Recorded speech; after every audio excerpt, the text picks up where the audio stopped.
Okay, so now we will start learning a new device, which is transistors.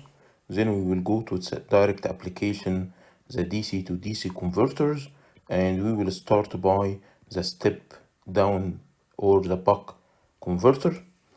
And after we finish the buck converter, we will take the boost converter, then how we can add the buck and boost to get the two quadrant operation, and finally the four quadrant operation, and we will do the speed control using DC to DC converters. So let's start by transistors.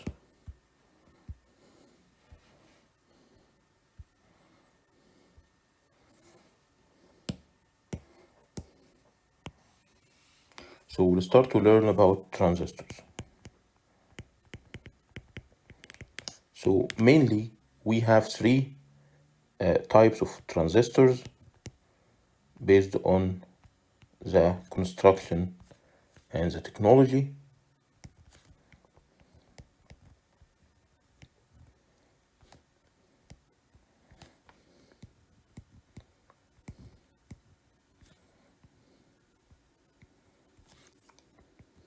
So we have the BJT and we have the MOSFET and we have the IGBT. So we have the bipolar junction transistors and we have the MOS field effective transistors and we have the insulated gate bipolar transistor. So these are the main three types of transistors. So for bipolar junction transistors, you are controlling the transistor via the current you inject into the base, and the current you are getting in the emitter is function of the current in the base. For the MOSFET, you control the transistor by the voltage between the gate and the source, and for the IGBT also you are controlling it through the current through the voltage across the gate and the source. So the bipolar junction transistor is current controlled and the MOSFET is voltage controlled and the IGBT is voltage controlled. Usually we prefer voltage control over current control because the control circuit will be simpler and you are not injecting any current. So the current you are injecting into the gate here, the current you are injecting into the gate here, the current you are injecting into the gate. So the current you are injecting into the gate in these two cases is very small, which means that the control circuit will be smaller and the power dissipation in the control circuit will be smaller. That's why we prefer the voltage control over the current control. In all the cases, the gating signal is continuous compared to the train of pulses or the pulse in the thyristor. So in thyristors, you give it gating until the current through the thyristor exceeds the latching current, and then you can remove the gate. So the gate is pulse. But here for transistors, your gate is continuous. So the gating signal is continuous, which is a disadvantage for transistors. For BGTs, the power that you can get, the power rating is high. The power rating for MOSFET is low. The power rating for IGBTs is average, which gives the advantage for BGT. So for high power applications, we use bipolar junction transistors. In terms of the switching frequency, the frequency that we can use for switching, and as you will learn later on in MTE 420 or ECE 463, that the higher the frequency of gating, the lower harmonic components, and you are shifting the harmonic components into high frequency, which will make the filter size very small, and this will be easier in filtering. So the maximum frequency switching here is low. For MOSFETs, it's a high, and for IGBT is average. So the IGBT try to combine the advantage of bipolar junction transistors and MOSFETs together, because the IGBT is voltage controlled and it has a pretty good power rating and frequency switching rating. If we sketch the characteristic, the VI characteristic for transistors, as you studied before, so we can see that the transistors have a very small breakdown voltage, which means transistors cannot withstand a reverse voltage. So it has limited reverse voltage capability, which will make the application for transistors where your supply is DC, so there is no chance of reversing the supply over the transistor. That's why with AC we didn't use any transistors, because of the breakdown voltage or the reverse voltage across the transistor. The rating is very small compared to diodes and thyristors. And if you look at the characteristic,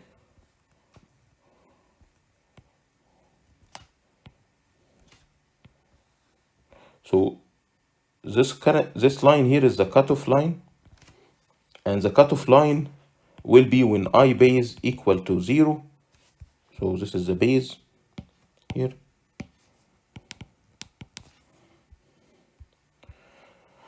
When I base equal to 0 for bipolar junction transistors, or when V gate source equals 0 for MOSFET and IGBT. And as you are changing the base current or the VGS, you are changing the characteristic. And this line here is a saturation line, and this voltage is very small voltage, which is around 1 volt. If the transistor is operating in this zone,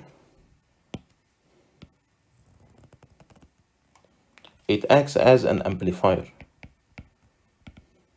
But we will operate our transistor either on the cutoff,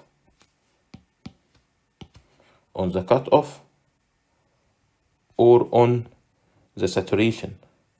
So we'll operate the transistor either in the off mode or in the on mode. So you can think about the transistor as a switch between the collector and the emitter, or between the drain and the source. So it is a switch, and this switch is controlled. So this switch is controlled, and the control here can be through I base or V gate source. So if I base is 0, it is off. If I base is equal to the saturation value, if I base equal to I base saturation, it is on. And similarly for VGS, if it is 0, it will be off, and if it is V gate source saturation, it is on. So you are controlling the on and off of the transistor. So you can control the turning on and turning off of the transistor by controlling the base current. And this is a huge difference between transistors and thyristors and diodes. If you remember, for thyristors and diodes, you can control the turn on. For thyristors especially, diodes will turn on when it is forward. But for thyristors, to turn on, it needs to be forward, and you need to inject current into the gate. So you are controlling the on time, but you are not controlling the off time, because the off time, the thyristor will turn off when its current goes to 0. But for transistors, you are controlling the on and off. So this is a fully controlled switch. You are controlling the on and the off condition.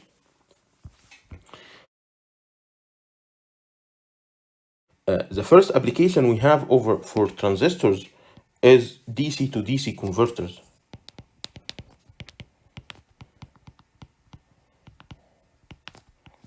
The first DC to DC converter is called buck converter, or step down, or first quadrant chopper.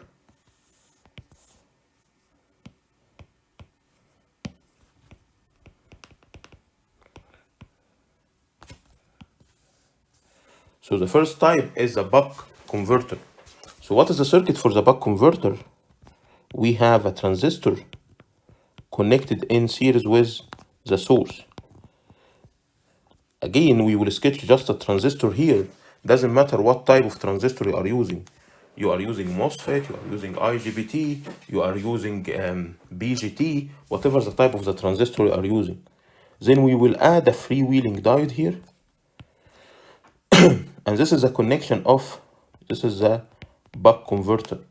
And as we will see later on, sometimes we add an inductance here, and this inductance to make sure that we are in the continuous mode, okay? But let's keep it without an inductance to see, to come to a conclusion that we need an inductance here.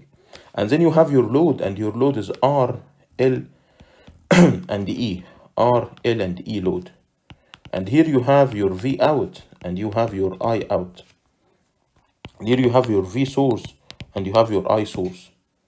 And here you have your V switch, and you have your I switch. And you have your I diode, and here is the voltage across the diode, V diode. So this is the circuit for the buck converter, or for the first quadrant chopper. Now here, when we are sketching, we need to sketch the gating signal, okay? So we need to sketch the gating signal. So say that we are gating the transistor up to this point, then we are not gating the transistor, then we will repeat. Okay, so this is T, this is T on, so we are gating the transistor for time T on, then it is disconnected for a time T off,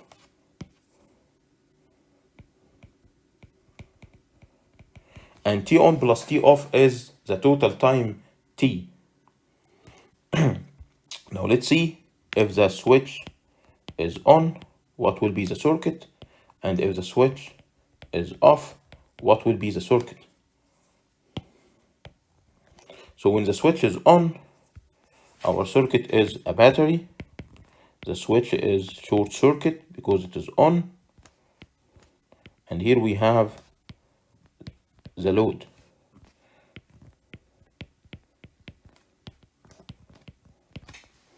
So here we have I out is the same as I switch, the same as I source, and V out is V source.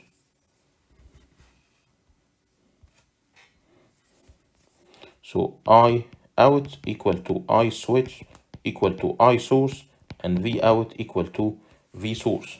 So if we need to sketch V out, here is time T, so V out during this time will be V source. And we need to sketch I out. To sketch I out, we will sketch several cases here. So we will sketch I out for several types of loads.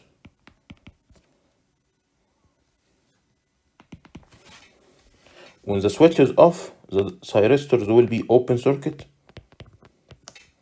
and the diode will turn on because we have a current, and this current cannot go to zero instantaneous, so the freewheeling diode will kick in. And here we have I out, here we have I freewheeling diode. So in this case, I freewheeling diode was 0. And here we have the voltage of the switch, and here we have V source, and the current in the source is 0, and V out will be 0. So the voltage of the output during this time will be 0, and then this will be repeated again, Vs 0, and so on. This is time T on and T. Now the current will continue flowing here, and because the supply is disconnected, the inductance is the one supplying this current. So let's look at the inductance during the two times here. So here, this is the voltage across the inductor, and the inductor here is charging, and the source here is supplying energy, and this energy is going as losses in the resistance, a charging of the inductance, and energy going to E. Don't forget that this E is the developed power. This is the mechanical output from the motor if it is motor. Now, when the supply is disconnected, we are expecting the current to start to fall down, okay? So di by dt will be negative because the current is going down. So the voltage across the inductor will flip because di by dt is negative. And in this case, the inductor is discharging energy, and the inductor is supplying E and supplying R. So based on the size of this inductor, the energy stored in this inductor can be sufficient. So when we start to switch on again, we will go back to here, or the energy is not sufficient, so the current will go to zero. So when the switch is off and the energy goes to zero inside the inductor, in this case, the diode or the freewheeling diode will be open circuit, and the voltage here, V out, will equal to the battery, because the battery is constant, will equal to E, I out will be zero. In this case, if the inductor is small, it cannot keep supplying the energy until we go back to gating again. So during this time, if the inductor is not capable of supplying the energy, at any point somewhere here, the energy will go to zero and the current will go to zero. So we call this case the discontinuous case. And this should be avoided. Why? We will see why we will try to avoid a discontinuous case. So the cases we have, if it is discontinuous case, so we'll start from zero, a charge for I max, then it will go to zero somewhere here, depends on the energy inside the inductor, and you will keep zero until you charge again. Okay, so this case is discontinuous. Or it can be critical continuous, which means that the inductor is just sufficient to supply the energy up to this point. So this is critical. Or it can be continuous, and continuous means the inductor is very large, so when you discharge, you are not even reaching zero before charging again.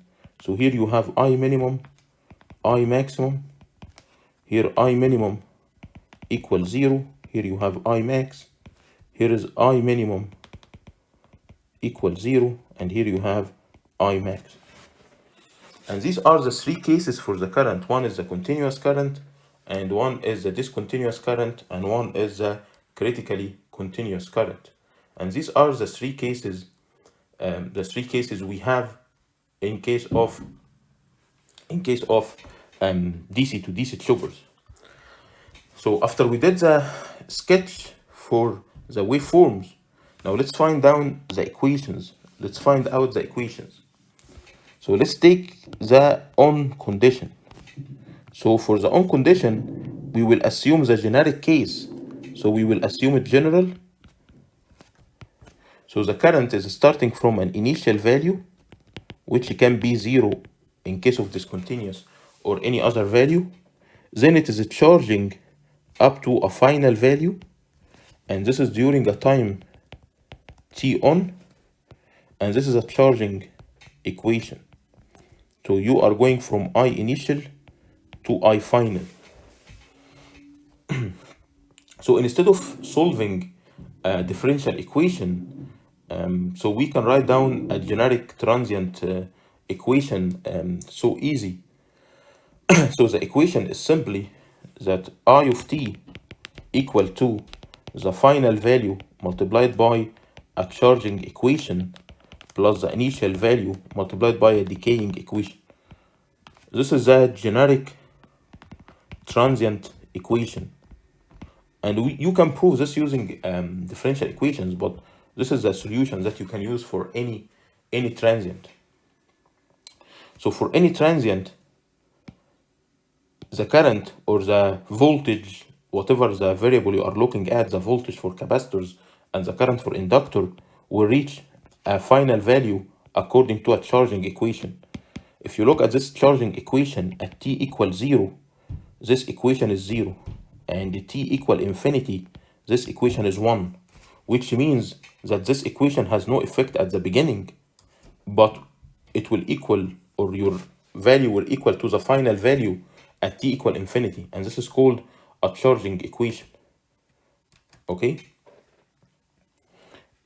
Now, the discharging equation when t equals 0, this equation here is 1, and when t equal infinity, this equation is 0, which means this value is decaying with time. And the idea in the transient is you need to find what is the initial value and what is the final value. Now let's look at the on, when the switch is turning on. So here we have R, L, and E, and here we have our source, V source, E, R, L. So the final value means that the inductor is at a steady state, and at a steady state, the inductor is short circuit, which means that the current at the final will be V source minus E over R. So we know that the final value, so the inductance will be removed, so the current will be V minus E over R. And the initial value, this initial value, we will call it I1. So we can write the equation for I of t as V source minus E over R multiplied by the equation 1 minus E minus t over tau plus I1 E minus t over tau. And we will call this equation I1 of t. And this equation is valid between time 0 and time t on. So the equation here, this equation is I1 of t, but this value is not I final. Okay, as you remember from transient, it will reach the final value in 5 tau, and tau is the time constant.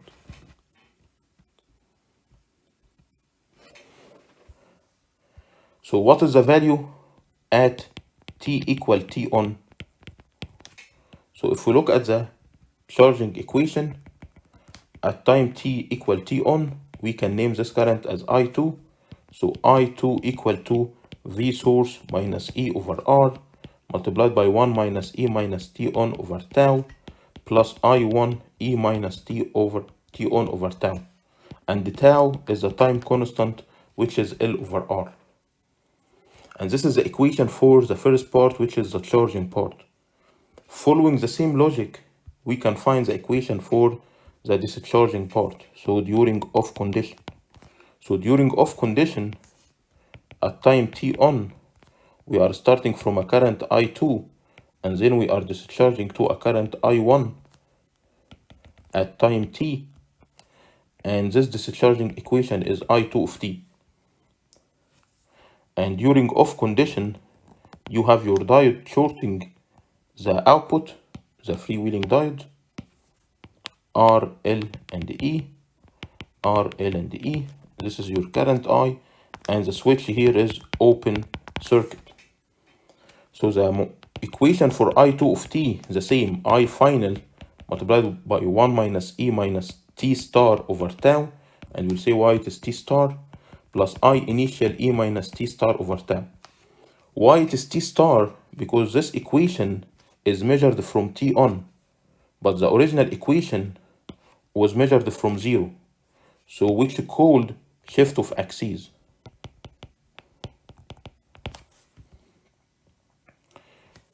So t star is t minus t on.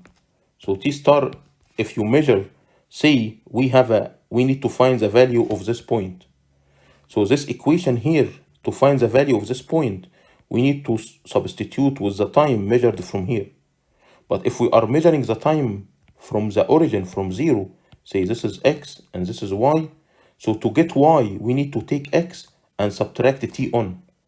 So to substitute in the equation of I2 of t, we have to measure from this axis t on. So we have to take x and subtract it from t on. So we can get y, which can be used to substitute in this equation. That's why we name it t star, and t star is t minus t on. Now what is the final value? So I final is v source minus e over r, and v source is 0 because you are sorting here. So the final value for the current is minus e over r. And the initial value for the current, we started here from I2, which is the final value of the charging equation. So we can write the equation for I2 of t as minus e over r multiplied by 1 minus e minus t on divided by tau plus I2 e minus t on divided by tau. And this is the equation of the discharging. And at t equal t capital, at this point, this equation should give us I1 again, and this is the continuity of the current. The current inside an inductance has to be continuous, and you will learn this in transient in MTE 120 or ECE 140 or ME 123. So at t equal t capital, the current will be I1. So I2 of t equal t is I1, which is negative e over r, 1 minus e minus t on divided by tau plus I2 e minus t on divided by tau. And this is equation 2. As you can see, equation 2 is an equation between I1 and I2. And this equation here, let's name this equation as equation 1. And this equation here, 1, is between I1 and I2.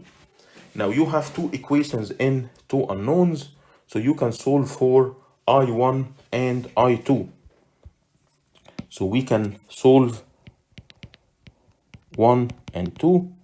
We can find I1 equation and we can find I2 equation. So I1 equal to V source over R multiplied by E K Z divided by E power Z minus 1, and this term minus E over R, and I2 equals to the exact same term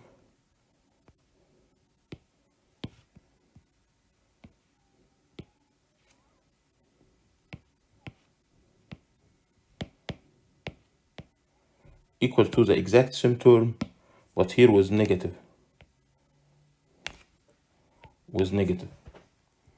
and Z equal to R divided by L multiplied by T, or R divided by L multiplied by F, or equal to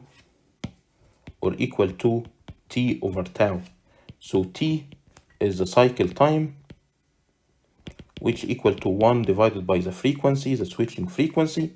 Tau is the time constant,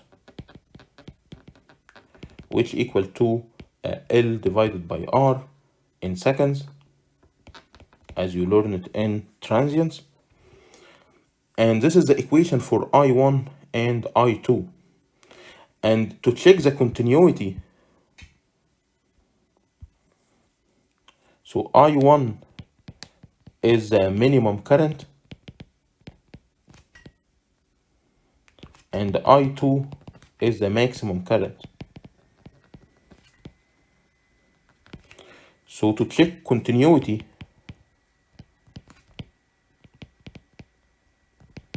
I1 has to be greater than or equal 0.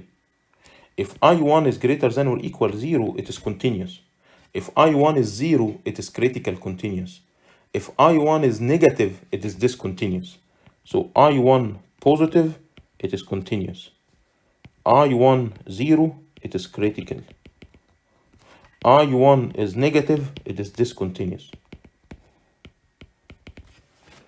So this is the check of continuity.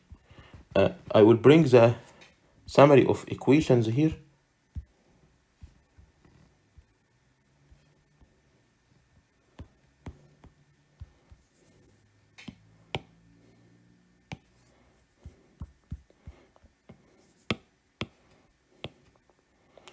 these are the summary of the equations for the first quadrant or the buck converter, and these equations will be in the formula sheet in the exam. So as you can see, here is the equation for z, here is the equation for tau, for t, for I1, for I2, and here is the equation for V average and I average. We will adjust this, but just here we didn't define K, so K is T on divided by T, which we call it the duty cycle, or sometimes we call it delta, or sometimes we call it D. So let's find V out average. So if we look at the waveform for V out, it is Vs for time t on, then it is 0 for time t. So V out average equals to the area divided by t, and the area here is an area of a square, so it's a V source multiplied by t on divided by t. It's the area of rectangular, sorry. So the average is t on over t V source, or it is k V source.